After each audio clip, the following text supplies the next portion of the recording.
So here we go. Hello, I'm Lyn McLean, Director of EMR Australia, and I'm privileged today to be talking to barrister Raymond Broomhall.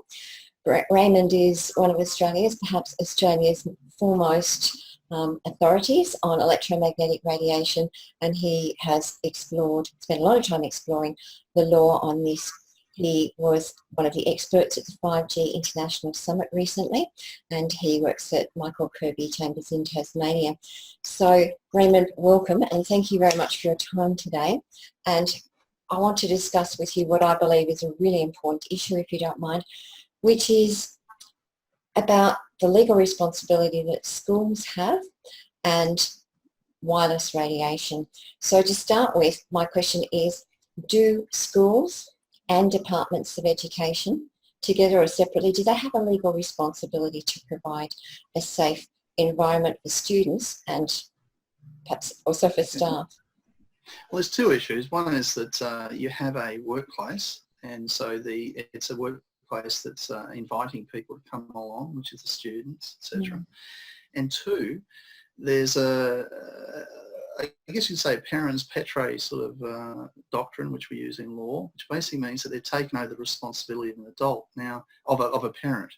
So in essence, if I have a child in my home, for example, I've got to ensure that my children are raised in a safe environment. Well, the same responsibility applies to a school.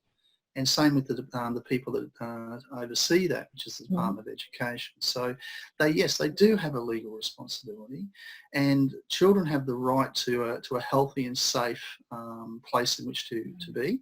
And the Department of Education, the schools must make sure that the environment is safe and that there's no risk, or it's without risk of harm to their health.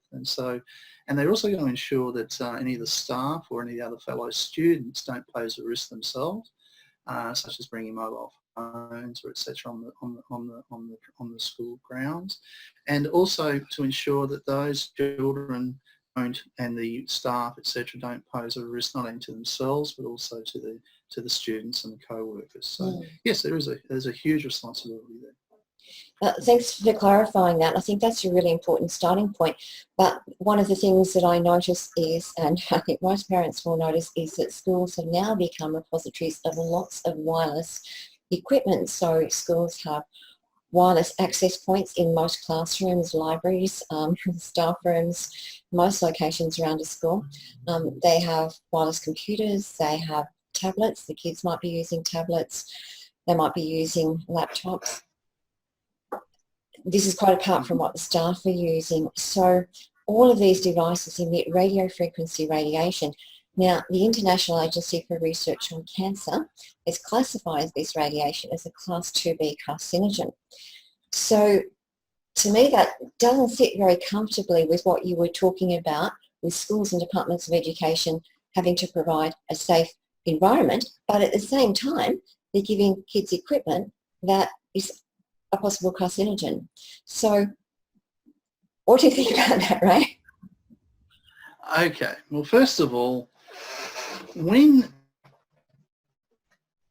talk about the Department of Education for a start. Now this, I assume, would obviously include every state and territory.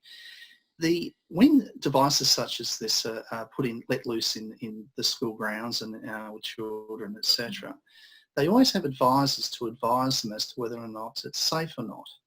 Now, I guess it comes down to, have these departments actually ensured, first of all, that they have sought correct advice, preferably medical advice, that these devices are safe.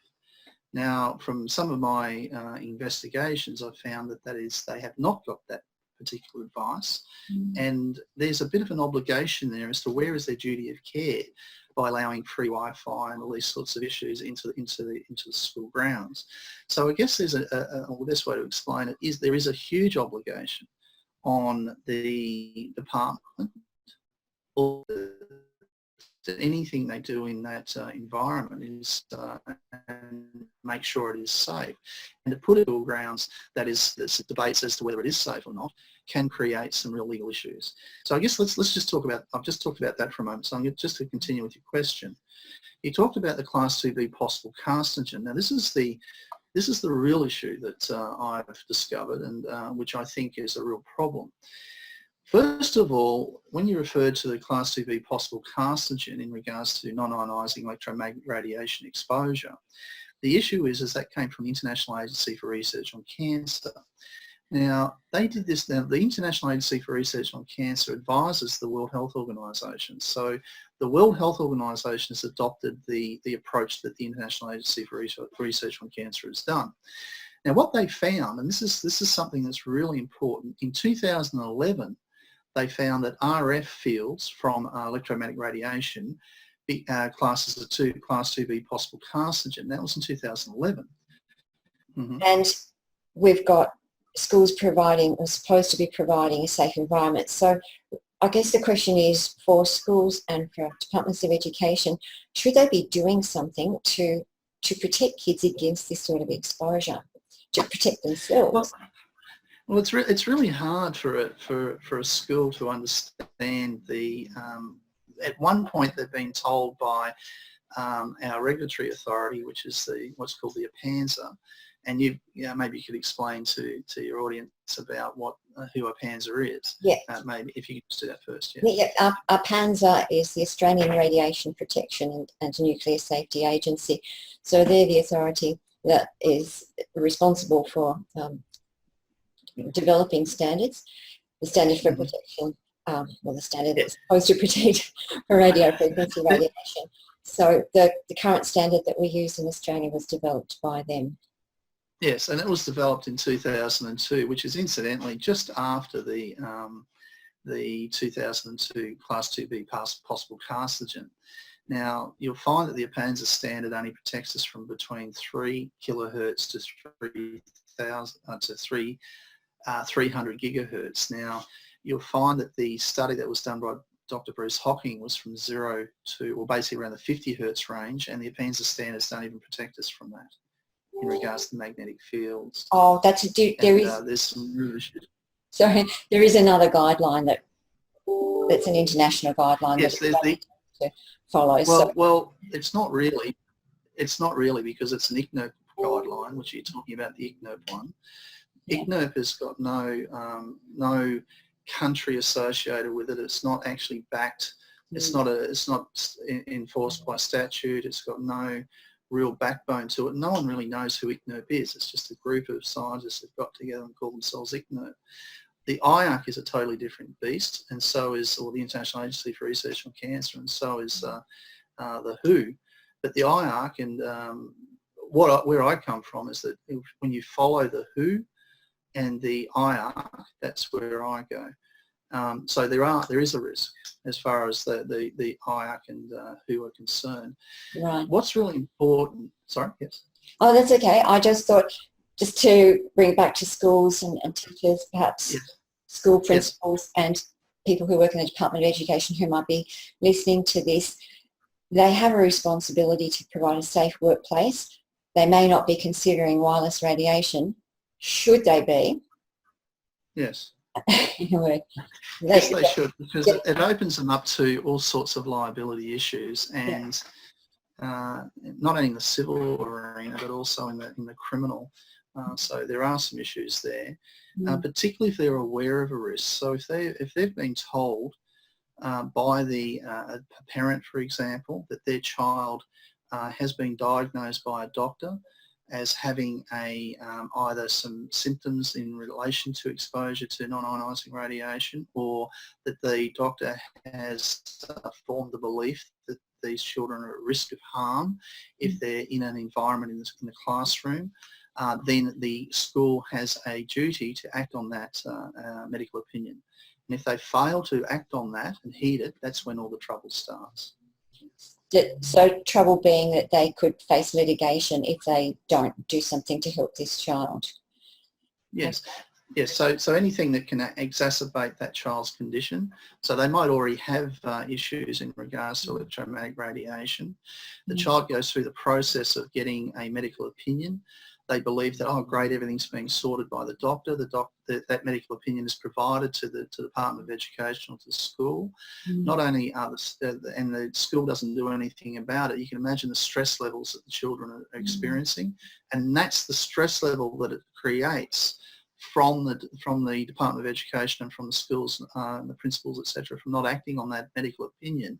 Will reasonably foreseeable that it causes some stress not only in the children but also in the parents, and that's where the actions can apply. That's where all sorts of civil and criminal issues apply. So I just want to clarify, if you don't mind, we get a lot of schools and parents talking to us, and the response is generally schools feel they don't have a responsibility because they defer to the Department of Education, who defers to PANZA, and so the buck keeps getting passed down the line. So would you agree that schools don't have a liability, or would you say to principals, teachers even, that they have a legal responsibility to be making sure that these kids are kept safe, are protected? Well, in my opinion, they have a huge legal responsibility and obligation to ensure that their place is safe. And if there's a perceived risk, which is the precautionary principle, which basically means that even though there's scientific uncertainty, which is clearly what's going on here, where you've got some scientists saying that it's safe and some that's saying it's not, when you have scientific uncertainty, and let's face it, science is not a certain area. It's always uncertain. So in essence, if you just rely on the science, you have to err on precaution. So, and I keep saying this all the time, that if there's scientific uncertainty, then people that are responsible for allowing these devices on their premises must take the approach that if there's a doubt as to its safety, then they simply should remove it. It's as simple as that. If in doubt, kick out. So given what you said before, that there is evidence of risk, should schools be doing precautionary things now? So for example, should they be perhaps having policy about how kids use mobile phones, how staff use mobile phones, how much power comes out of that wireless access point, whether kids have got this technology sitting on their laps right close to their body? Should they be thinking about these things and starting to put these in place now, even though we haven't got to the stage of litigation yet? Yes, well, the issue here is that's happening right now is that doctors are now giving medical opinions based on the science, and they look at all the science, and they come up to the conclusion that the PANZA standards are not a safe buffer at all. And they make that very clear that in their opinion it's not safe. They also make it very clear that exposure to these children poses an extreme risk of harm to health. And I've got these medical opinions and they've been presented to schools, etc. So the issue here is that these issues are extremely important, that that schools address these and take notice of it. So just to go back with your question, maybe if you could repeat it again, because I just went off on a tangent there. That's right. But the idea that schools, even if they're not facing litigation right now, even if they haven't got a parent complaining to saying, you know, my child has symptoms, should they be looking at this issue and thinking, gosh, there's an issue here, this radiation is potentially harmful, we've got kids here that we're responsible for, should they be doing something, putting policies in place, taking action now? Well, yes, the thing is, and under the law, and particularly in liability issues, not only in the criminal and the civil, both, but also in the civil sphere, is that they must do everything they can. If they're aware of a risk, they have to act. And if they don't, then they're in all sorts of legal strife. So they've got to do everything they can. So whatever policies they implement. So if they have a policy that allows, for example, mobile phones on the school grounds, they have to do everything they can to ensure that those phones do not emit electromagnetic radiation and cause any symptoms or fear in the other children. Now, just the sight of seeing a mobile phone could be enough to cause a child to be quite upset that they don't know if it's on airplane mode or whatever it might be. So it's a really delicate area, and particularly if a child's going to see a doctor about this, and the doctor's just told them that it's not safe for that child to be exposed to this, and yet they go to school. It can be quite intimidating, quite scary. So schools have a real dilemma. They've got to think, well, how can we use this sort of technology in schools, and how do we make it safe? Now, the issue is that most doctors will say that wired technology is a lot safer than, for example, wireless, and it's all about the wireless that's the problem. Mm-hmm. So they're going to have to really think very carefully about their legal liability.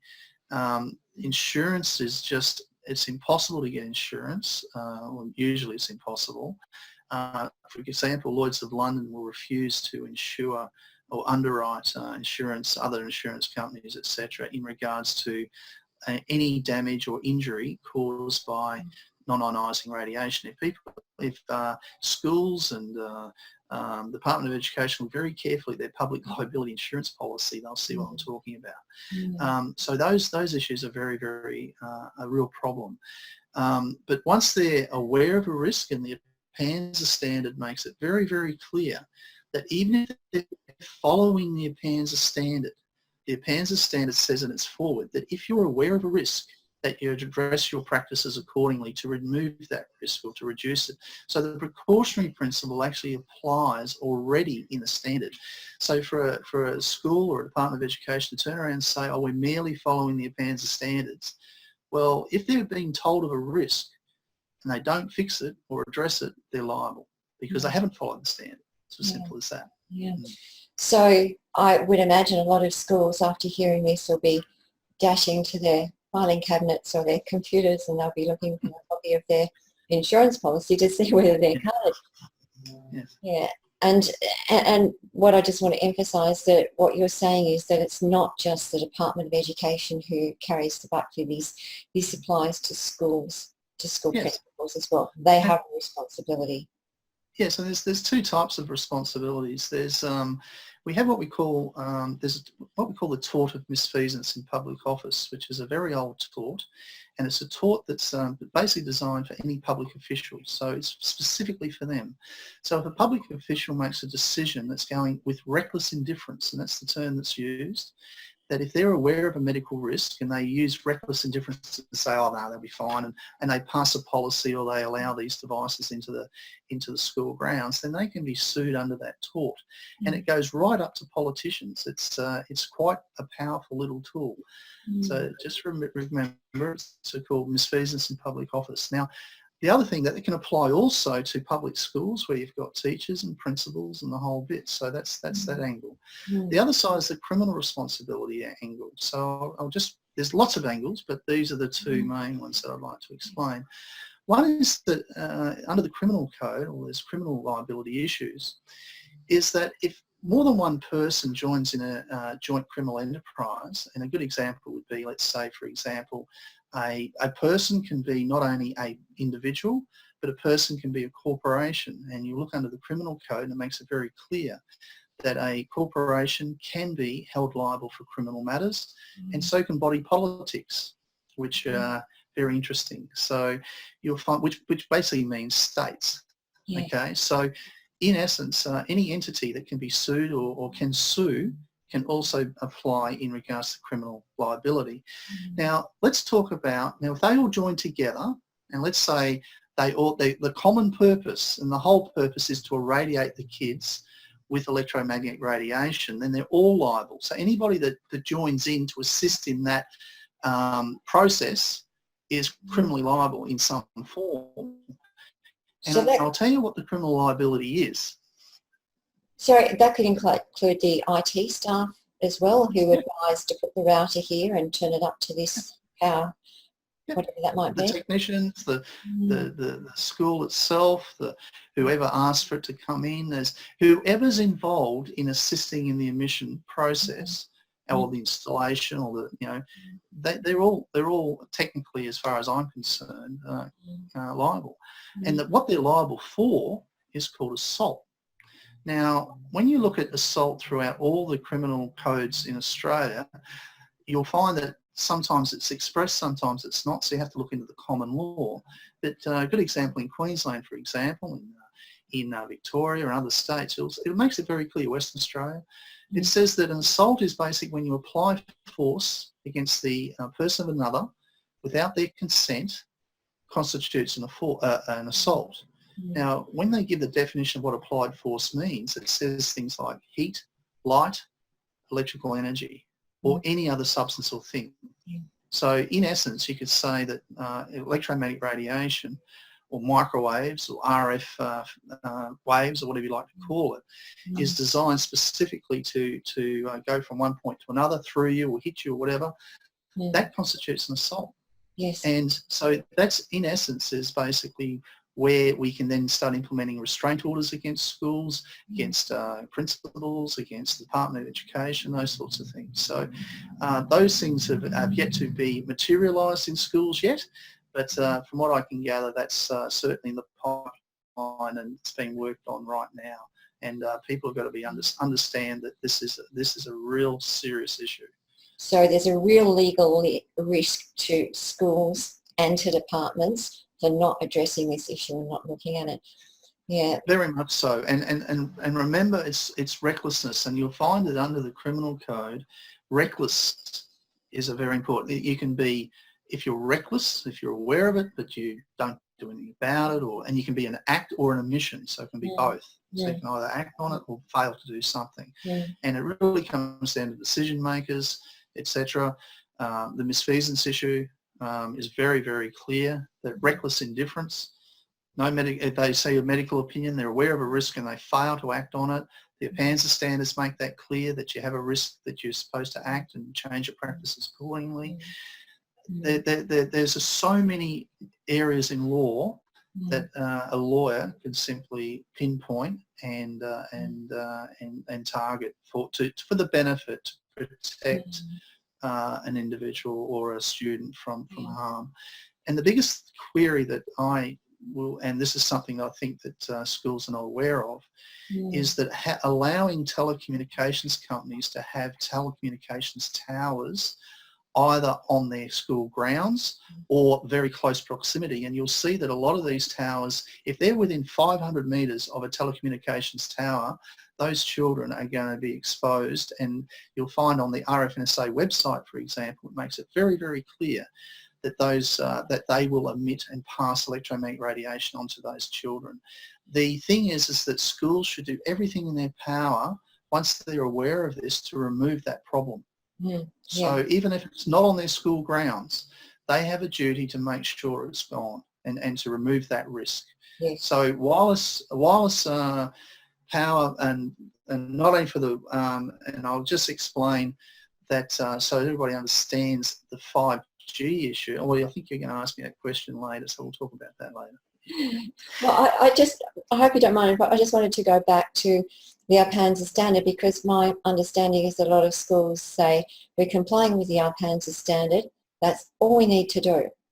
So from what you're saying, if I understand correctly, complying with that standard isn't enough, and a couple of reasons for that, you mentioned that there's a large body of evidence of risk, so obviously that risk comes even from people who are complying with that standard, but also the standard only protects against some effects of radiation, not from the long-term continuous exposure that people would be getting at school. Yes, you'll find the APANZA standards is mainly designed for short-term exposure. Long-term exposure is a completely different kettle of fish. You'll find that the APANZA, which is very important, is that the APANZA standard and the APANZA themselves cannot give medical advice. They cannot give health advice. Even though they tell everybody that there are no adverse health effects. Now, yet when you look at that and you say, okay, well, here we've got a regulatory authority telling everybody that there are no adverse health effects. Yet, are they medical practitioners? Are they qualified to give that sort of advice? And this is where the legal implication comes into it. So when you look at the APANZA website, they have disclaimers there saying that they are not providing medical advice. They're actually saying that if you require medical opinion or anything in regards to the health risk, etc., that you go and see a medical practitioner.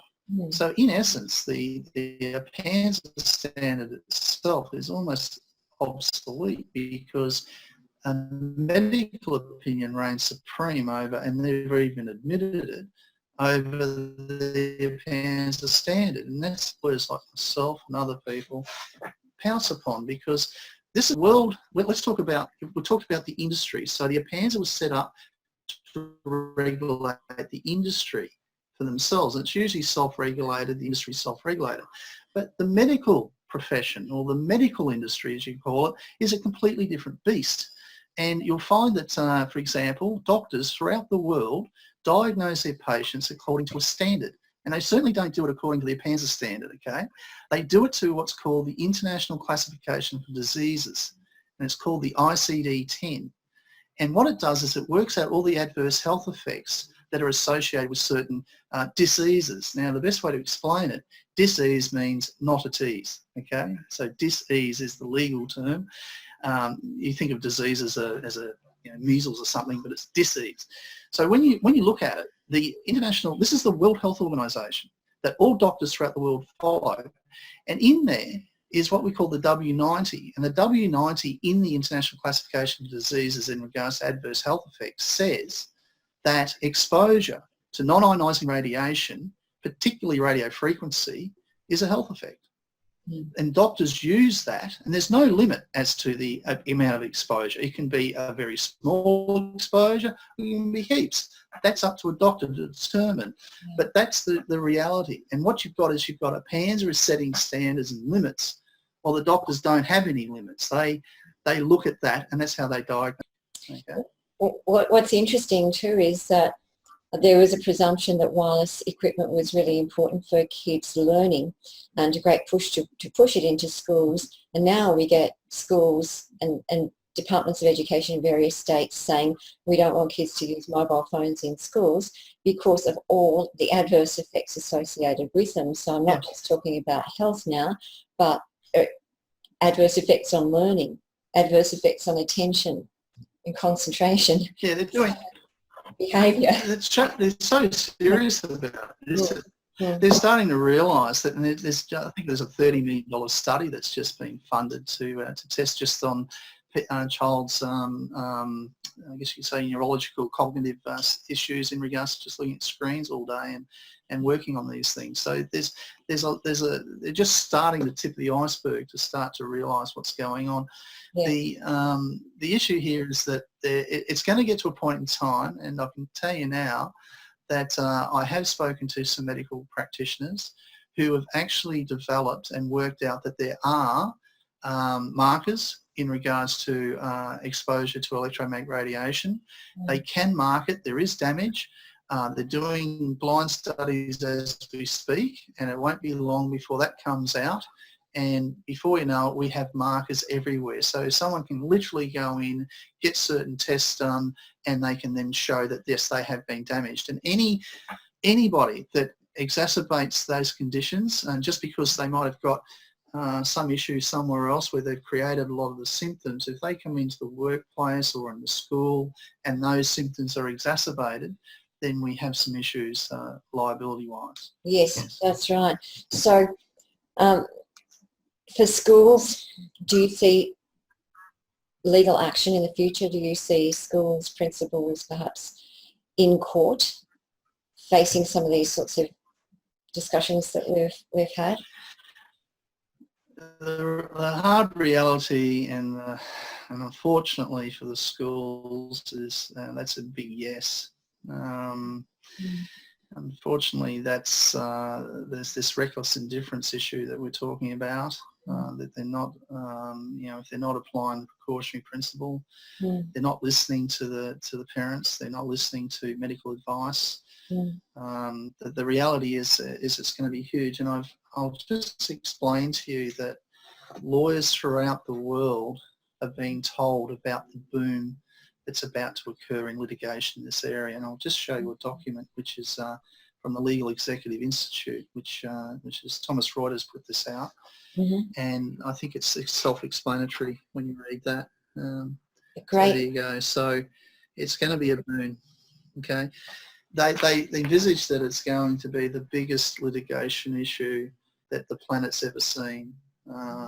So we're not just in the personal injury side of things, and not just in the issues that I've raised, but also, you know, there's intellectual property, there's all sorts of things where there's internet. So there's going to be a boom. So I'm just at the precipice, but you'll find that gradually lawyers are starting to get educated as to the issue, and I've been trying very hard to educate other lawyers in this area. Yes. And they're taking it on board very quickly. Well, it appears that that's the case. If this advice is going out worldwide, I would imagine a lot of lawyers will be jumping on this. And this is a real consideration for schools and parents and departments of education, because if lawyers are getting interested and they feel that there are genuine grounds for legal action, then we can expect that that legal action is going to follow. And that then brings us to the fact that it's really, I'm going to suggest, in my opinion, it's time for principals, for schools, for everybody who's involved in this issue as decision makers to really start looking at it and to start putting some policies in place to protect themselves as well as to protect their kids. Does that seem a reasonable summary to you, Ray? Yeah, very much so. I'd like to add just to convince, well, not so much to convince, I like to show evidence that medical practitioners have made it very clear. And I'd like to share a screenshot, if I may, which is from the Australian government, which will sort of assist in your viewers probably getting a bit of an idea of where I'm coming from. And what I have here is a document which is, I don't know if you can see that, but this is the Specialist Medical Review Council from it's in regards to the Veterans Entitlements Act in 1996. And this is what's known as a Statement of Principles, which basically means that this is actual legislation. This is actually law that I'm about to read to you. Now, this was set up by the Repatriation Medical Authority. So, it's the Specialist Medical Review Council have reviewed other doctors who are the Repatriation Medical Authority, and what they came to the conclusion is this. And it's very important that everybody understands this. So these are doctors, not scientists. What they said is this: they declared that there is sound medical scientific evidence on which the Repatriation Medical Authority could have relied upon to amend the Statement of Principles to include the factors applying to chronic lymphatic leukemia as set out below. And they make it very clear that that factor is non-ionising radiation. So the evidence is there. Now, when they say sound medical scientific evidence, then you have medical opinions that say that it's an extreme risk of harm to health. Which one should the authorities take notice of? The APANSA standards, which have been set by scientists, or the ICD-10 in regards to exposure to non-ionising radiation with leukemia? Now, what I'd also like to explain to everybody is this. The World Health, I can show you the screenshot, but I think I don't want to bore everyone, but the World Health Organization have made it very, very clear that childhood leukemia, it was a rare disease in 2002. When you look at childhood leukemia today, the cancer research and also in statistics and also the Australian Bureau of Statistics, those sorts of statistics actually saying that that the most common cancer that children have today is chronic lymphoid leukemia. And that's in Australia, okay? That 40% of all cancers that children have are blood-related cancers. So there's something wrong. The precautionary principle this is basically what I do as a lawyer. I look at all the facts. I look at what the authorities are, such as IARC, which is International Agency for Research on Cancer, the WHO, and I put it all together in a little package with evidence, with medical opinion, to inform schools, to inform emitters that these are issues that need to be addressed. Now, if they fail to heed that, then we have a problem. Or they have a problem, They have a problem. Okay. Well, we hope that they listen to that, and we hope that all those schools, principals, workers at the Department of Education take heed of what you're saying today, Ray, because this is a really important issue for them to protect themselves as well as to protect the kids. And I don't think anybody here watching us today wants to think of any child being at risk of childhood leukemia or of any of the other conditions that have been associated with exposure. So everything that we can possibly do to get that information out, that let's take precautions to protect our kids, everything that we can do within schools to make them safer environments, I think it's important that we take those steps. So I'd like to just finish by asking you if parents and feel that their kids have got problems as a result of their exposure, and I have to say in our network there are a lot of kids who do have symptoms and very concerned parents as well, can they contact you for legal assistance? Yes, they can contact me, and they can also contact their own lawyers. And if they want, they can get a referral to me, because I'm a barrister, not a solicitor.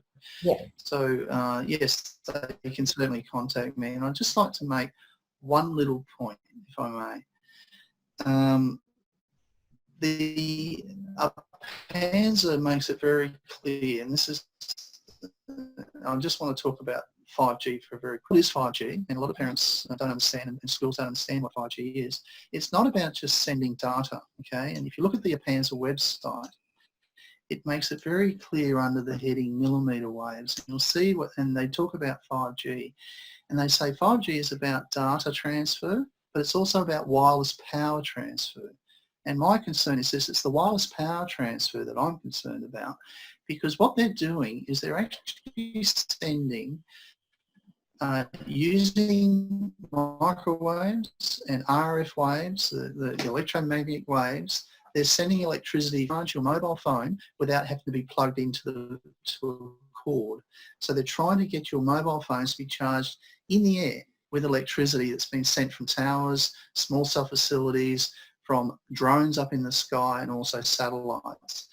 Now, autonomous vehicles are also the same thing.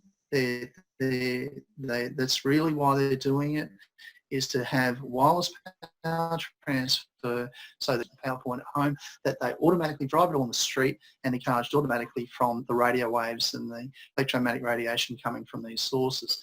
So really, in a sense, the future in the school ground will be no power lines or power cords anymore. Everything will be charged wirelessly and powered wirelessly, from your fans, your air conditioners, to everything. Now, you're going to have not only an electric field but a magnetic field around it, and the magnetic field is going to be absolutely massive, in my opinion. And nobody knows, and unfortunately the authorities and even the Panzer cannot tell us what will the magnetic field be, exposure in schools, in our homes, from satellites, from these drones, to our macro towers, and also small cell facilities that are on little power poles, and right down to our routers and our mobile phones. Now, I've just touched the tip of the iceberg with those studies in regards to those mobile phone readings, and what I'm saying is that our children and the entire our parents, the schools, the teachers are all going to be exposed to this stuff. And where are the studies, and where does it say that it's safe?